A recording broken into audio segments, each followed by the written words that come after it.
Hello दोस्तों, मैं दुष्यंत कुमार आपका भारत एकेडमी में एक बार फिर से स्वागत करता हूं। दोस्तों, आज हम प्रैक्टिस सेट नंबर 4 करेंगे। तो चलिए क्वेश्चन नंबर 1 पर चलते हैं।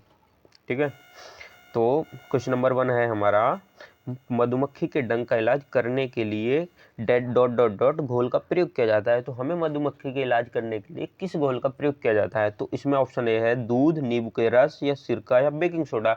तो हमें बेकिंग सोडा का प्रयोग किया जाता है। किसका? बेकिंग सोडा के घोल का प्रयोग किया जाता है। ठीक है, तो अब एक बात होता है, मधुमक्खी पालन का अध्ययन किस में किया जाता है? मधुमक्खी पालन का अध्ययन एपीकल्चर में किया जाता है। किस में किया जाता है? एपीकल्चर में किया जाता है। ठीक है, तो और नींबू रस में कौन सा अमल होता है? नींबू रस में साइट्रिक अम्ल होता है। कौन सा अम्ल होता है? साइट्रिक अम्ल होता है। ठीक है, और फिर उसके बाद सिरका में कौन सा अम्ल होता है? सिरका में एसिटिक अम्ल होता है। सिरका में हमारा एसिटिक अम्ल होता है। ठीक है, तो हमारा ऑप्शन नंबर डी इसका बिल्कुल राइट है। तो नेक्स्ट चलते हैं, क्वेश्चन नंबर 2 पर चलते हैं। तो इसमें हमारा क्या दे रखा है? एक त्रिस्वेदी यौगिक है। तो इसमें ऑप्शन दे रखा है सल्फ्यूरिक अम्ल, मैग्नीशियम क्लोराइड, फास्फोरस, कली चूना।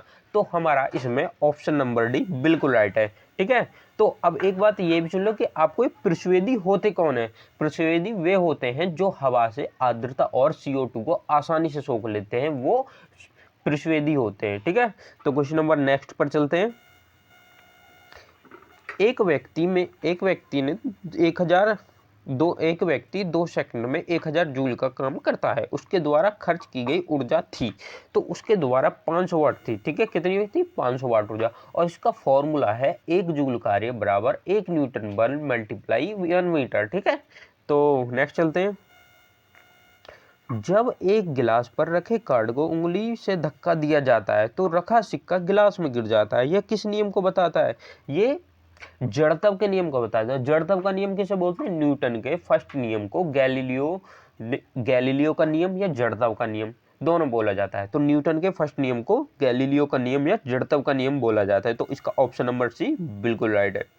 तो नेक्स्ट चलते हैं। आधुनिक आवर्त सारणी में 18वें समूह में कितने तत्व हैं?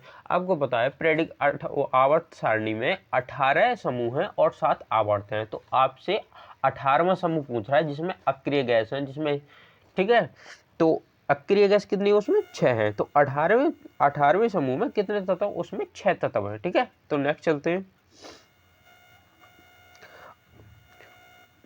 परमाणु के भीतर न्यूटन द्वारा प्रोटॉन पर आरोपित बल कहलाता है। जब हमारा परमाणु है, परमाणु के अंदर न्यूटन द्वारा प्रोटोनों पर आरोपित बल कहलाता है। जब हमारा पहली बात देखिए, न्यूट्रॉन और प्रोटॉन किसके अंदर होते हैं? ये होते हैं नाभिक के अंदर। और जब इन पर लगेगा कौन सा बल लगेगा? इस पे नाभिकीय बल ही लगेगा। तो इसका ऑप्शन नंबर डी बिल्कुल राइट है। ठीक है, अब देखो नाभिकीय विखंडन क्या होता है? जब नाभिक दो भागों में टूटता है तो उसे नाभिकीय विखंडन बोलते हैं। और जब टूटने से जो ऊर्जा उत्पन्न होती है उसे नाभिकीय ऊर्जा बोला जाता है। ठीक है, तो क्वेश्चन नंबर नेक्स्ट पर चलते हैं। कौन सा ऊतक पौधों को कठोर और दृढ़ बनाता है? जाइलम, कोलेन काइमा, सल्लेर काइमा, पेरेन काइमा। तो हमारा इसमें ऑप्शन नंबर सी बिल्कुल ठीक है, सल्लेरे काइमा। ठीक है, पौधों को बाहरी परतों में रक्षात्मक ऊतक का कार्य करता है। ये सल्लेरे काइमा क्या करता है? हमारा पौधों की बाहरी परत में रक्षात्मक ऊतक का कार्य करता है। ठीक है, तो नेक्स्ट चलते हैं।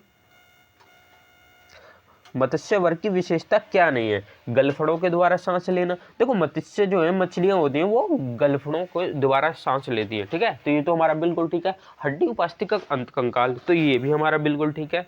तो नेक्स्ट चलते हैं। नेक्स्ट, सलक का बही कंकाल। तो उनके सलक होते हैं और वो बाहर होते हैं। ठीक है, उनका भी बही कंकाल होता है। तो ये भी ठीक है। इशियोडो कॉलम की उपस्थिति, तो ये हमारा इशियोडो कॉलम की उपस्थिति उसमें नहीं होती है। तो हमारा ऑप्शन नंबर डी इसका बिल्कुल राइट है। ठीक है, ये हमारे इनकी विशेषता होती है, तो ये हमारे नहीं है। उसमें पूछा कि क्या नहीं है, तो हमारा इशियोडो कॉलम की उपस्थिति उसमें नहीं होती है। ठीक है, ये केवल मत्स्य वर्ग में 2 वेशमी हृदय होते हैं जो केवल अशुद्ध रक्त को ही पंप करते हैं। ठीक है, तो एक हिप्पोकैम्पस एक समुद्री मीन है जिसे समुद्री घोड़ा भी कहा जाता है। ठीक है, तो नेक्स्ट चलते हैं क्वेश्चन नंबर 9 पर। मनुष्य में पाया जाने वाला प्लेसेंटा ऊतक कौन सा काम किया जाता है? तो भ्रूण में अपशिष्टों को बाहर निकालना, भ्रूण को पोषण प्रदान करना, भ्रूण के सहायक के रूप में कार्य करना, भ्रूण से अपशिष्टों को बाहर निकालना व पोषण प्रदान करना। ठीक है, तो हमारा इसमें इसमें ऑप्शन नंबर डी बिल्कुल राइट है। तो इसके दोनों कार्य होते हैं, भ्रूण में अपशिष्टों को बाहर निकालना और पोषण भी प्रदान करना। ठीक है, तो इसमें भ्रूण का पोषण एमनियन, एपरा और जरायु द्वारा होता है। भ्रूण के 3 स्तर होते हैं, एंडोडर्म, मीसोडर्म, एक्टोडर्म। ठीक है, तो कुछ नेक्स्ट चलते हैं। रक्त में शर्करा के स्तर में वृद्धि का पता किसकी कोशिकाओं द्वारा चलता है? अगर हमारी बॉडी में, ब्लड में अगर शुगर या शर्करा अगर का स्तर ज़्यादा बढ़ जाए तो हमें किसकी सहायता से पता चलता है, किसकी कोशिकाओं द्वारा पता चलता है? तो वो हमारा अग्नाशय के द्वारा पता चलता है। ठीक है, तो नेक्स्ट चलते हैं। जर्मेनियम, आर्सेनिक, सेलेनियम, ब्रोमीन के परमाणुओं में कक्ष होते हैं। तो हमारे इसमें क्या, इनमें 4 कक्ष होते हैं। तो हमारा ऑप्शन नंबर डी बिल्कुल राइट है। तो सेलेनियम का प्रयोग फोटो इलेक्ट्रिक सेल के रूप में किया जाता है। ठीक है, तो सेलेनियम का प्रयोग किस में किया जाता है? फोटो इलेक्ट्रिक सेल के प्रयोग में किया जाता है। आर्सेनिक का प्रयोग कंपनी चिप बनाने के उत्पाद में करती है। आर्सेनिक जो है ये आपकी फ़ोन मेमोरी की चिप जो होती है उसमें प्रयोग किया जाता है। ठीक है, और सोलर सेल में जर्मेनियम का प्रयोग किया जाता है। और ये जर्मेनियम का जो है आजकल जितने भी सोलर सेल प्लांट लग रहे हैं उनमें जर्मेनियम का प्रयोग किया जाता है। ठीक है, और समुद्री जल में 0.006% ब्रोमीन के लवण मिलते हैं। किस चीज़ के मिलते हैं? ब्रोमीन के लवण। ठीक है, तो इसका हमारा ऑप्शन नंबर डी था। और मैंने आपको चारों को प्रयोग भी बता दिए कहाँ कहाँ प्रयोग होते हैं। तो नेक्स्ट चलते हैं। धातुओं की विद्युत प्रतिरोधकता का सही क्रम है। तो हमारी धातुओं का विद्युत प्रतिरोधकता का सही क्रम कौन सा है, हमें यह देखना है। ठीक है, तो हमारा इसका ऑप्शन नंबर सी बिल्कुल ठीक है। इसमें ऑप्शन नंबर सी लास्ट में दे रखा है। ठीक है, तो इसमें हमारा पहले Hg, फिर निकेल, फिर टंगस्टन और फिर चांदी। इसे बोलते हैं Hg पारा होता है, Ni निकेल होता है, W होता है हमारा टंगस्टन जो दो बल्ब के पीछे एक बल्ब में प्रयोग किया जाता है। ठीक है, Ag होती है हमारी चांदी। ठीक है, तो इसका ऑप्शन नंबर सी बिल्कुल राइट है। तो नेक्स्ट चलते हैं। चंद्रमा पर किसी वस्तु का भार उस वस्तु के भार का पृथ्वी पर होगा। देखो इसका तो सिंपल सा ऑप्शन है, आपको पता भी पड़ा होगा कि आपने 8th 9th में पढ़ा होगा कि चंद्रमा पर पृथ्वी का भार 1/6 होता है। अगर पृथ्वी पर किसी चीज का भार अगर 600 किलो है तो चंद्रमा पर जाकर वहाँ 6 किलो रह जाएगा, क्योंकि वहाँ 1/6 भार ही बचेगा। ठीक है, तो इसका ऑप्शन नंबर है बिल्कुल राइट है। ठीक है, तो नेक्स्ट चलते हैं। एक व्यक्ति 20 केजी के सामान को जमीन से 2 मीटर ऊपर उठाकर अपने सिर पर रखता है। किया गया कार्य इसका 400 जूल है। ठीक है, किया गया कार्य कितना है? 400 जूल इसमें। ठीक है, तो नेक्स्ट चलते हैं। उस लवण उदाहरण जिसके जलीय वेलिंग का पीएच मान 7 से कम होता है। देखो ये क्वेश्चन जो है बार बार रिपीट हो रहा है, आपको ये पिछली कल वाली क्लास में भी देखने को मिल जाएगा। उस लवण का नाम बताइए जिसका पीएच मान 7 से कम होता है, तो उसका अमोनियम क्लोराइड। ठीक है, तो नेक्स्ट चलते हैं। लेंस बनाने के लिए किसका उपयोग नहीं होता है? तो लेंस बनाने के लिए इसमें डैश दे रखा है। ठीक है, फिर पानी, प्लास्टिक, मिट्टी। तो लेंस जो हमारा मिट्टी का प्रयोग नहीं होता है, लेंस में पानी और प्लास्टिक का प्रयोग हो जाता है, और ये हमारा ऑप्शन नहीं है। ठीक है, तो हमारा इसका ऑप्शन नंबर डी बिल्कुल राइट है। तो नेक्स्ट चलते हैं। धातुओं को किस गुण के कारण उनके बनाने में आसानी होती है? धातुओं को आघात वर्णीयता के गुण के कारण उन्हें बनाने में आसानी होती है। ठीक है, धातुओं को हथौड़े से पीटकर चादर के रूप में परिवर्तित किया जाता है।